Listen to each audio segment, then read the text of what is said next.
Hi friends, welcome to Rishi vlogs. మీరు ఎవరైనా మన ఛానల్ని ఫస్ట్ టైం చూసినట్టయితే మన ఛానల్ని సబ్స్క్రైబ్ చేసుకోండి. అలాగే పక్కనే ఉన్న బెల్ ఐకాన్ని సెలెక్ట్ చేసుకోండి. సో బోల్డ్ అండ్ గిఫ్ట్స్ మీ సొంతం చేసుకోండి.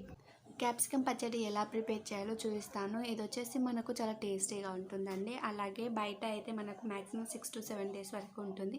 ఫ్రిడ్జ్లో అయితే 10 to 15 డేస్ వరకు ఉంటుంది. సో ముందుగా వచ్చేసి ప్యాన్ పెట్టేసుకొని 1 టేబుల్ స్పూన్ వచ్చేసి ధనియాలు, 2 టేబుల్ స్పూన్ వచ్చేసి పల్లీలు, ఒక 4 వచ్చేసి ఎండుమిర్చి, అలాగే 1/2 టేబుల్ స్పూన్ జీలకర్ర, 1 టేబుల్ స్పూన్ వచ్చేసి వైట్ పుట్నాలండి. వీటిని కొద్దిగా కలర్ చేంజ్ అయ్యే వరకు వేయించుకోవాలి.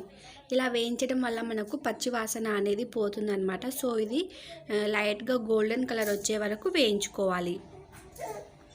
సో ఇప్పుడు కలర్ చేంజ్ అయింది కదా ఫ్రెండ్స్, దీని వచ్చేసి ఒక ప్లేట్లోకి తీసేసుకొని అదే ప్యాన్లో 2 టేబుల్ స్పూన్ ఆయిల్ వేసేసుకోవాలి.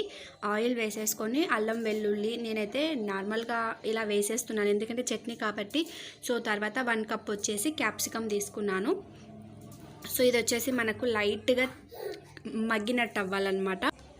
సో ఇలా కొద్దిగా మగ్గిన తర్వాత 1 టీ స్పూన్ వచ్చేసి పసుపు యాడ్ చేసుకుందాము. పసుపు వేయడం వల్ల మనకు కొంచెం తొందరగా కుక్ అవుతుంది అనమాట. సో నెక్స్ట్ వచ్చేసి కరివేపాకు యాడ్ చేసుకోవాలి. ఒక 2 రెమ్మల కరివేపాకు వేసేసుకొని కలిపేసుకోవాలి. ఇలా కరివేపాకు యాడ్ చేసిన తర్వాత మనం ఒక 2 మినిట్స్ మగ్గించుకోవాలండి. అలా మగ్గించిన తర్వాత మనకు టేస్ట్కి సరిపోయేంత కారం పొడి అలాగే సాల్ట్ యాడ్ చేసుకోవాలి. సో ఇలా 10 మినిట్స్ వరకు మనం ఇలా మగ్గించడం వల్ల మనకు క్యాప్సికంలో ఉండే పచ్చి వాసన అనేది పోతుందన్నమాట. సో ఫైనలీ వచ్చేసి నేను కొత్తిమీర యాడ్ చేస్తున్నాను. సో ఇలా కొత్తిమీర యాడ్ చేసి మనం స్టవ్ ఆఫ్ చేసేసుకొని ఇది చల్లగా అయ్యాక మిక్స్ చేసుకోవాలి.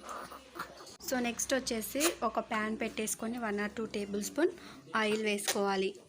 ఆవాలు, 1 టీ స్పూన్ జీలకర్ర, కొద్దిగా కరివేపాకు వేసి పోపు మిశ్రమాన్ని రెడీ చేసుకొని మనం ముందుగా పేస్ట్ చేసిన చట్నీని ఇందులో వేసేసుకొని మనకు ఆయిల్ మొత్తం పేస్ట్కి పట్టేటట్టుగా కలిపేసుకోవాలి.